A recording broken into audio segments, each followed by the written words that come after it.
Usa ka senior citizen ang aligasyong gilugos matud pa sa iyang Batan-ong Silingan apan ang sospek gibarugan nga walay pagpanglugos nga nahitabo sanglit nagsabot kuno sila sa biktima. Ani ang report ni Gil Relator.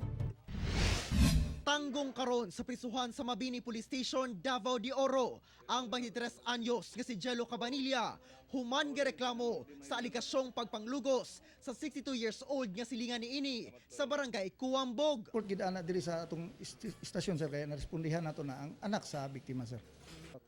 Biyernes sa gabi, dihang nahimasa si Cabanilla sa bomba gawa sa gipuyang balay sa Tigulang. Walay kuryente atong tuhura, busa ngit-ngit. Natanggong kuno siya gawa sa balay kung asa naasab kuno ang Tigulang, dihang nibundak ang ulan. Parehas man may gusto niya, gusto pud man ako. Asa na kuyon mga buhaton to? Oo. So wala gid mo siya gi-force. Wala sir, wala po na ako sa gipangusgan sir, wala po na ako sa kanang haras sir.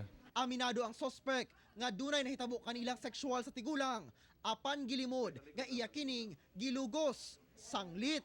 Pag-convince ako siya ni kanang dungan jud mi sir. Dungan jud mi sulod sir ba? Balay. Oo. Unya nay nahitabo. Naa sir. Pero wala na ako sa gingon nag-grip sir. Gisulayan sa RTV1 Mindanao nga makuha ang kabahin sa biktima, apan wala na kuno kini sa gipuy ang balay. Midumili na sab nga muhatag og payag ang mga kabanay niini. Buot sa pamilya sa suspect nga isettle na lang ang maong kaso tungod nagsabot man kuno di ay ang duha. Samtang wala pa, gipasakahan og kaso ang Batan-ong. Kauban si Melcol Minares sa kamera. Ako si Gil Relator para sa One Mindanao.